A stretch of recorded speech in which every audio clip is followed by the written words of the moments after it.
In Matthew chapter 6, Jesus talks about heavenly treasure versus worldly treasure. And while I do think I explained his point quite well in the last video, there is something that I overlooked. And we can't miss this because it's the entire point of the Sermon on the Mount. See, in order to uncover the spiritual truth in this section, we have to revisit a few old passages. In this video, we're going to look at 3 simple truths underneath Jesus' discussion on money. And by the end of this, you'll know how this better fits into the entire Gospel of Matthew. Back it up to Matthew 6, verse 19. Jesus says, "Do not lay up for yourselves treasures on earth where moth and rust destroy and where thieves break in and steal." And while I do believe Jesus is talking about literal worldly possessions and material wealth here, I also believe that earthly treasure here is a stand-in for the deeper spiritual reality Jesus is speaking to. I'll explain in a minute. But lay up for yourselves treasures in heaven. So these are the 2 contrasting ideas. Earthly treasure or heavenly treasure, okay? We want to lay up treasures in heaven because neither moth nor rust destroys there, and thieves don't break in and steal.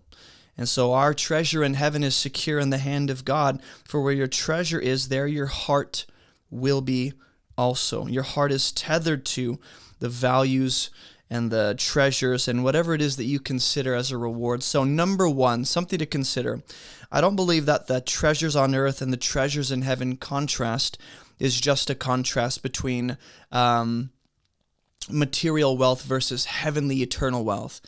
Rather, what I think is true throughout the rest of the Sermon on the Mount is that this is likely also a contrast. Both of these become images of 2 deeper spiritual realities.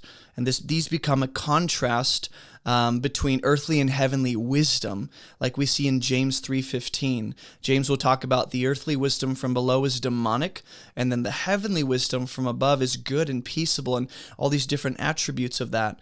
Proverbs 3 also talks about, the way that seems right to a man in his own understanding, and not to lean on your own understanding.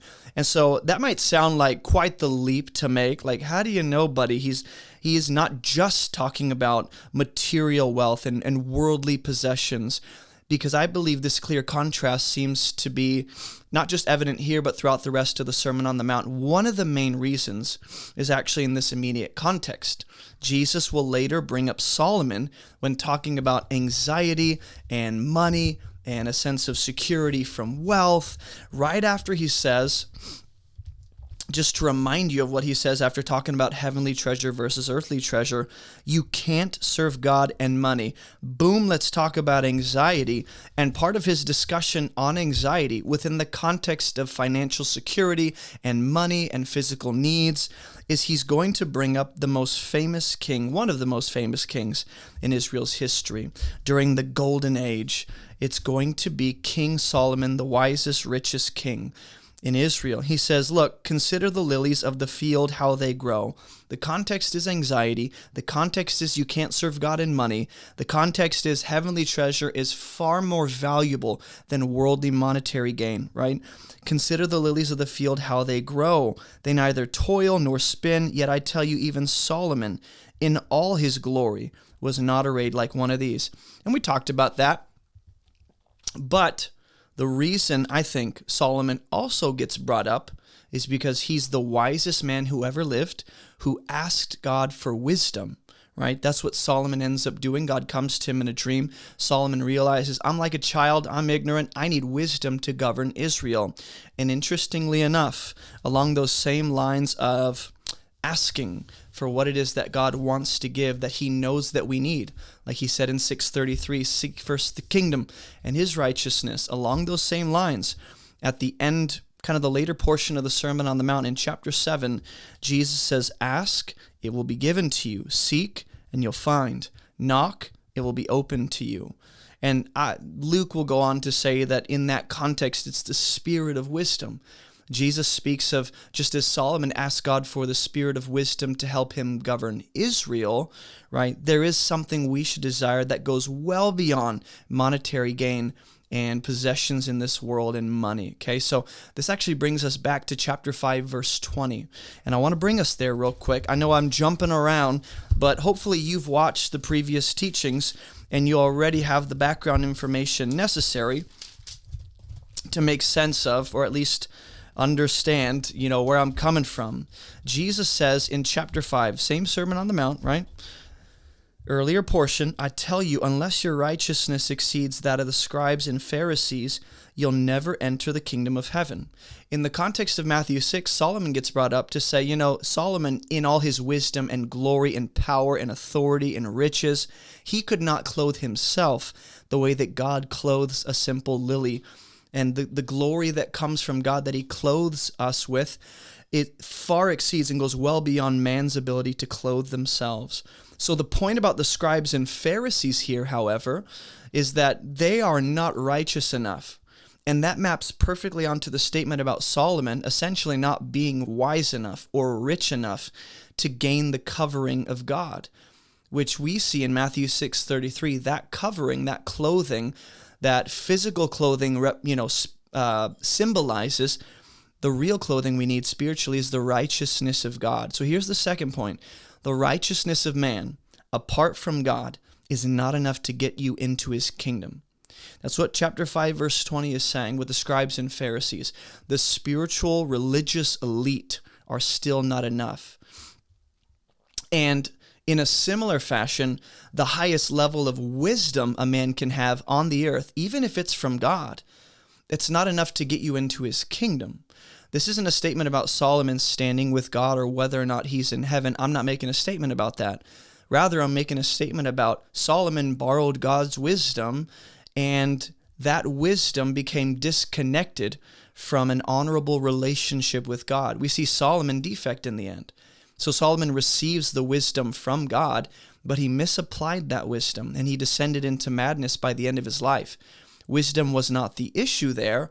It was man's corruption and misapplication of that wisdom, which I think, weirdly enough, brings us back to chapter 6, verse 28 through 33. Scripture creatures are an imaginative approach to biblical meditation for the child in everyone. These collectible trading cards are the perfect Bible teaching tool for parents. Not only do these cards activate the imaginations of children to ground truth deep in their hearts, but every creature embodies biblical truth in a way that your children will never forget. Scripture Creatures helps you learn how to study the Bible and memorize Scripture in a fun way. With these cards, your kids will learn foundational skills for faith and biblical understanding. Use Scripture Creatures for homeschooling, children's ministry curriculums, church groups, or just fun family time. There's really no limit to how these cards can be used. Organize stories, match elements together, memorize Scripture, and make biblical connections that ground your children's faith in the Word of God. You and your kids can collect, learn,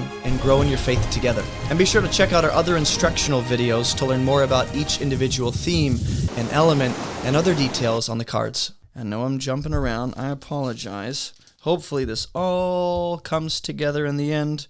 Otherwise, this was not worth our time. And I don't know what I'm doing here. Where Jesus says, "Why are you anxious about clothing? Consider the lilies of the field, how they grow. They neither toil nor spin." Think about Solomon. If God so clothes the grass of the field today, what's temporary and fleeting, right? If God spends time clothing that and making that beautiful with flowers, then will he not much more clothe you, O you of little faith? And so we'll see in verse 33, Jesus will go on essentially dealing with anxiety and love of money, and you can't serve God and money, and the desire to deal with physical needs.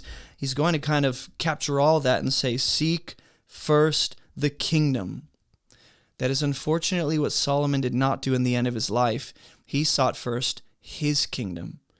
And seek first God's righteousness, and all these things will be added to you. Solomon went after those things. So what we have in the Sermon on the Mount is a clear contrast between the wisdom of man and the wisdom of God, the righteousness of man and the righteousness of God.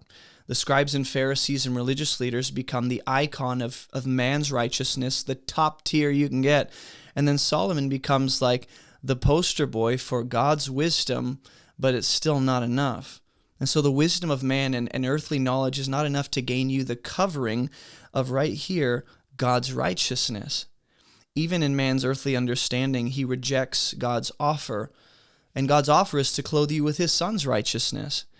And weirdly enough, this is the point of in a few of Jesus's parables throughout Matthew, is that people will reject what God is offering them for free because they want to go about it their own way and achieve it and gain it and acquire it by efforts and, moral virtue, whatever. So in the next chapter, in chapter 7, Jesus will actually bring in the whole two gates. And we'll get to this when we get to this. I'm just giving you a sneak peek. Jesus will talk about the narrow gate, and then he'll talk about the wide gate. Right, so you got two gates. He'll talk about the two paths that those gates lead to. He'll talk about two builders. The wise man built his house on the rock, and the foolish man built his house on the sand. Each of these analogies is representing man's wisdom, man's glory, and man's righteousness versus God's. So here's the third observation to make as we move into chapter 7 in the next video, at least deeper into chapter 7. This is all about going through God's ordained, provided way, like the narrow gate, in order to acquire what God is truly offering. So think about it like this. God has provided a way that the Old Testament points to, and it's Jesus, Yeshua, the Messiah, the Son of God. But if you stop at man's wisdom and settle for man's religion and man's righteousness, that negates the entire point of the Hebrew Bible, which is that Jesus is who we need. We need his righteousness. So both of these approaches result in two completely different lifestyles and pursuits. The entirety of life becomes evidence of a person's treasure and pursuits. Your whole life, on display. Take all of your life that you'll ever live, that God gives you, how you live points to what your true treasure is, what your pursuits are, and whether or not you've received God's way or tried to establish your way, your glory, your kingdom, your righteousness, and your man-made wisdom. Jesus will say in John, you don't believe me because you don't believe Moses. You search the scriptures thinking that in them you have eternal life, but he says they point to me. And King Solomon, back to Solomon in chapter 6, in the context of anxiety and worry and not going after money, and all of that, King Solomon, he sought for God's wisdom to rule God's people, just as we're invited in chapter 7 to seek for God's wisdom properly, heavenly wisdom, or in Proverbs, wisdom is crying out in the streets.